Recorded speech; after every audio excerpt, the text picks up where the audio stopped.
Question answer series के final part यानी कि पार्ट 3 में आप सबका बहुत बहुत स्वागत है। मैं इस सीरीज में 2 क्वेश्चन के आंसर करूंगा जो कि बहुत बहुत इंपॉर्टेंट है।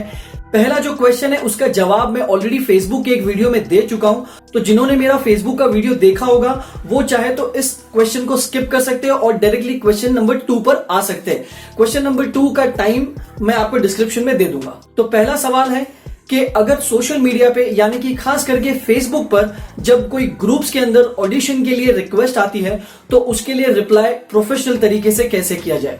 नंबर 2, एक ट्रेनिंग लेने के लिए ट्रेनिंग इंस्टीट्यूट या ट्रेनर को चुनते वक्त कौन कौन सी बातों को ध्यान में रखें। तो चलिए इस वीडियो को जल्दी शुरू करते हैं।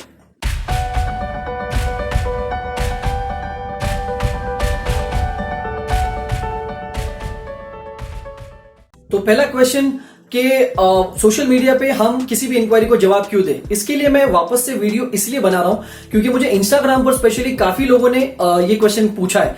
मैंने वैसे तो हर किसी को वो लिंक फेसबुक का भेज दिया है, बट मुझे लगा कि एक ऐसा इंपॉर्टेंट क्वेश्चन है जो शायद यूट्यूब पर भी आना चाहिए। तो मैंने देखा है कि सोशल मीडिया पे खास करके फेसबुक पर जब भी कोई इंक्वायरी डालता है कि हमें एक वॉइस ओवर आर्टिस्ट की जरूरत है, तो लोग ज्यादातर उसके जवाब में लिखते हैं इंटरेस्टेड। सिर्फ एक वर्ड मैं देखता हूं मैक्सिमम लिखते हैं इंटरेस्टेड, या फिर बहुत से लोग ये लिखते हैं कि हमने आपको अपने सैंपल्स डीएम कर दिए हैं। तो मेरे हिसाब से ये करना गलत होगा, क्योंकि अगर फेसबुक पर आप मैसेज कर देते हो तो इतने सारे मैसेजेस होते हैं, क्लाइंट हर एक मैसेज को जाकर चेक नहीं करेगा। अगर आप इंटरेस्टेड है भी तो आप अपने सैंपल्स भेजिए या आप आपकी रिकॉर्डिंग्स भेजिए, या फिर जिस प्लेटफॉर्म पे क्लाइंट मांग रहा है अगर आपको व्हाट्सएप करने के लिए बोला है तो व्हाट्सएप कीजिए। ये इंटरेस्टेड का मतलब शायद ही क्लाइंट को समझ आता होगा और ना ही मुझे समझ आता है, तो वो इंटरेस्टेड लिखना बहुत गलत है। बिकॉज आपके इंटरेस्टेड लिखने का मतलब ये होता है कि मैं इंटरेस्टेड हूं, अब आप मुझे पूछिए कि मुझे क्या करना होगा। तो आप सिर्फ इंटरेस्टेड लिखकर मत खत्म कीजिएगा, उसको क्लाइंट को मेल पर या व्हाट्सएप जहां पर भी उन्होंने काम आपको भेजने के लिए बोला है वहां पर आप बाकायदा एक प्रोफेशनल तरीके से ड्राफ्ट कीजिए आपकी चीज को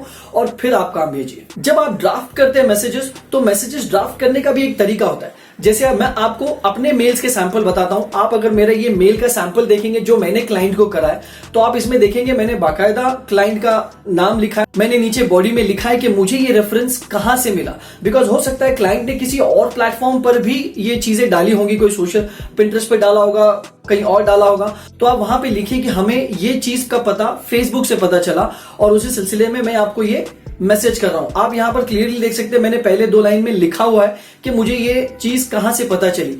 उसके बाद आप लिखिए आपकी डिटेल्स कि आप क्या भेज रहे हो। जैसे कि अगर आप देखेंगे मैंने लिखा है कि कौन से वॉइस ओवर्स मैंने भेजे, हिंदी में भेजे, इंग्लिश में भेजे। जितना आप अच्छे से लिखकर, अच्छे से ड्राफ्ट करके, अच्छे एक्सप्लेन करके आप मेल में क्लाइंट को बताएंगे, क्लाइंट के लिए वो चीजें पढ़ने के बाद जब वो ओपन करेगा तो उसके पास कोई क्वेश्चन नहीं रहेगा। बिकॉज एक चीज ध्यान रखिए दोस्तों, अगर क्लाइंट को कोई भी क्वेश्चन आया, क्लाइंट आपको नहीं पूछेगा, वो उसी मेल को या उस चीज को एक्सेप्ट कर लेगा जिसमें उसको ज्यादा क्लैरिटी मिल रही है।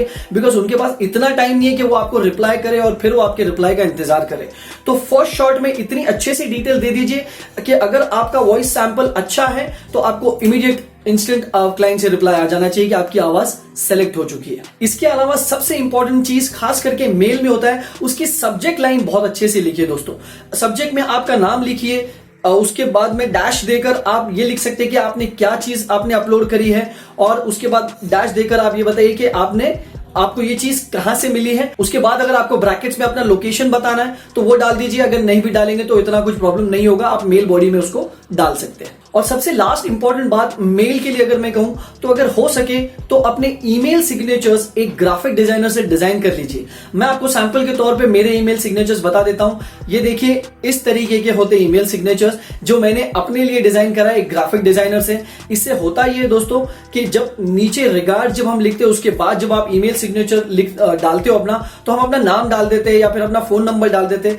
इसको अगर प्रोफेशनल तरीके से ग्राफिक डिजाइनर से आप डिजाइन करके आप एक बार अगर मेल करते हो तो एक बहुत अच्छा इंप्रेशन पड़ता है किसी भी क्लाइंट पर, और क्लाइंट को लगता है कि इस बंदे ने मेहनत करी है और वो इस इंडस्ट्री में आने के लिए सीरियस है। क्योंकि इसमें आपका सिर्फ नाम नहीं पता चलता, आपके मोबाइल फोन भी आप उसमें लिखते हैं, आप अपने लोकेशन उसके अंदर मेंशन कर सकते हो। अगर आपका इंस्टाग्राम हैंडल है आप उसको मेंशन कर सकते हो। अगर आपका फेसबुक पेज है तो आप उसको मेंशन कर सकते हो एक, और आपका फोटो भी उसमें दिखाई देता है तो बंदा क्या है पहचानने में इजी हो जाता है। तो ये कुछ चीजें ऐसी होती है ना जो एक क्लाइंट को ओवरऑल पूरी डिटेल्स मिल जाती है। और उसमें लोकेशन जरूर डालिएगा ताकि क्लाइंट को लोकेशन का भी पता चल जाता है कि अगर मुझे इसको बुलाना है तो क्या ये मेरे स्टूडियो के या अगर काम जहां पे भी वो करता है उसके पास में है या फिर ये दूरी पर है। क्या मैं उसको ऑनलाइन काम दे सकता हूं या मैं इसको ऑफलाइन बुला सकता हूं। कभी कभी ऐसा होता है कि आप अप्लाई करते हो, आप बगल में रहते हो, लेकिन अगर आपने लोकेशन नहीं डाला है तो क्लाइंट किसी दूर से ऑनलाइन वाले से काम करा के ले लेता है, और आप बाजू में हो लेकिन आपने लोकेशन मेंशन नहीं किया है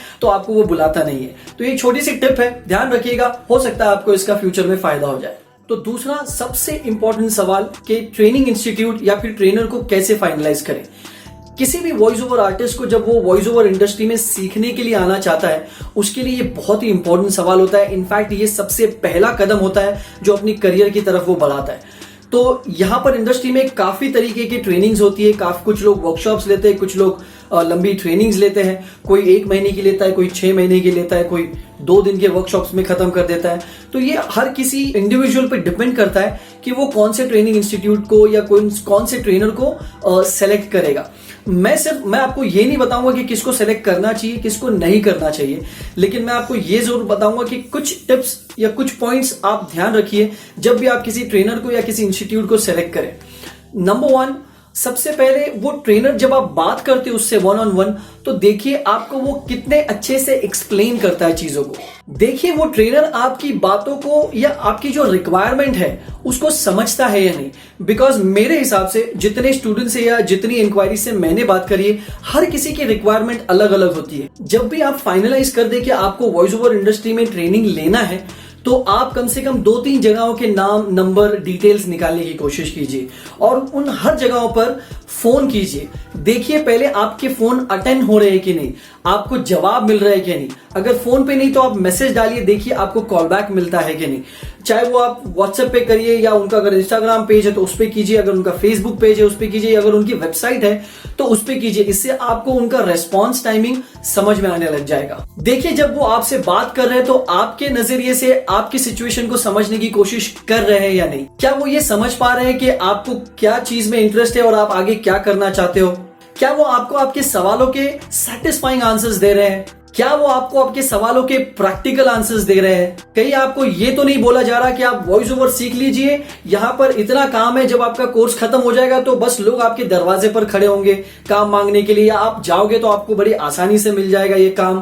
क्योंकि अगर ऐसी कोई भी बात अगर आपको सामने से सुनाई देती है और अगर आपको पता चलती है तो गाइस ये समझ लीजिएगा कि ये एक बहुत बड़ा झूठ है, ऐसा नहीं होता। अगर उस ट्रेनर का या उस इंस्टीट्यूट का अगर कोई प्रोफाइल है, सोशल मीडिया पे कोई प्रोफाइल बना हुआ है जहां पे उन्होंने अपना थोड़ा बहुत काम डाला हुआ है, तो देखिए उनका काम आपको समझ में आ रहा है या नहीं, या वो उस काम को कैसे करते हैं। और सबसे इंपॉर्टेंट चीज दोस्तों, बहुत बार वर्कशॉप्स होते हैं, मैं वर्कशॉप्स के खिलाफ नहीं हूं, ये मेरा पर्सनल ओपिनियन है कि वर्कशॉप्स में उतना फायदा एक वॉइस ओवर आर्टिस्ट को नहीं मिलता है। मैं सीखने के पॉइंट ऑफ व्यू से बता रहा हूं, बिकॉज जो सिखा रहा है वो तो बहुत कुछ आपको सिखाने की कोशिश करेगा, उसमें कोई कमी नहीं है, वो आपको 100% डिलीवर करेगा। लेकिन कभी कभी ऐसा होता है कि एक वॉइस ओवर आर्टिस्ट के लिए उतना सारा डेटा या इतनी सारी इंफॉर्मेशन कंज्यूम करना 2 दिन में या 1 दिन में पॉसिबल नहीं होता है। हर कोई उतना एफिशिएंट नहीं होता कि वो सारी चीजें 2 दिन में समझ पाए, ना ही उस 2 दिन के अंदर सारे लोगों को इतने मौके मिलते हैं कि वो माइक पर खड़े रहकर अपनी बात कर सके या अपना डेमो दे सके या ट्रेनर को बता सके कि वो किसमें स्ट्रांग है किसमें नहीं है, या फिर उतना मौका ट्रेनर को भी शायद नहीं मिलता कि वो 2 दिन में शायद उतने अच्छे से समझ पाए। हालांकि ये चीजें सारे ट्रेनर्स पे या सारे इंस्टीट्यूट्स पर लागू नहीं है, मैं वहीं की बात कर रहा हूं जहां पर इतनी एफिशिएंट लोग नहीं होते। इसलिए कई जगह पर जैसे मैंने बताया कि कुछ लोग 2 दिन के वर्कशॉप करते हैं, कुछ लोग 1 महीने का करते, 2 महीने का करते, कुछ लोग 6 महीने का करते। ये हर कोई अपने इंडिविजुअल के हिसाब से डिसाइड करता है कि उसको कौन से ट्रेनर के साथ कंटिन्यू करना है। Because at the end of the day जैसे आप पहले दिन पर हो कोर्स के, वैसे ही आप आखिरी दिन पर नहीं होने चाहिए। उन 2 दिनों के बीच में, उन 3 दिनों के बीच में, उस 1 महीने के बीच में आपके अंदर ट्रांसफॉर्मेशंस होनी चाहिए, आपके अंदर चेंजेस होने चाहिए कि जैसे आप पहले बात करते थे और अब आप कैसे बात करते हो, जो पहले आपको इंफॉर्मेशन थी अब आपके पास क्या इंफॉर्मेशन है, इसमें फर्क होना चाहिए। तभी आप जो भी उस ट्रेनर को या जो भी उस इंस्टीट्यूट को पे कर रहे हो वो वर्थ होगा। लेकिन अगर आप इसके बारे में और जानना चाहते हो तो आप मेरे वेबसाइट विजिट कर सकते हो। ये मेरी वेबसाइट है www.thevoworld.com के नाम से। इसमें आपको काफी सारे सवालों के जवाब मिल जाएंगे। इसके ऊपर मैंने और भी बहुत सारे आर्टिकल्स लिखे, आपको उसके बारे में इंफॉर्मेशन मिल जाएगी। इसके अलावा आप मेरे फेसबुक पेज को लाइक कर सकते हैं, उसके ऊपर मैं अलग वीडियो कंटेंट डालता हूं, उसके ऊपर अलग इंफॉर्मेशन होती है, तो वहां से भी आपको काफी इंफॉर्मेशन मिलती रहेगी। इसमें अगर आपको अभी भी कोई और अगर सवाल हो तो मुझे जरूर कमेंट करके बताइएगा, मैं आपके जवाब देने की जरूर कोशिश करूंगा। तो मिलते हैं नेक्स्ट वीडियो में। Till then goodbye and take care.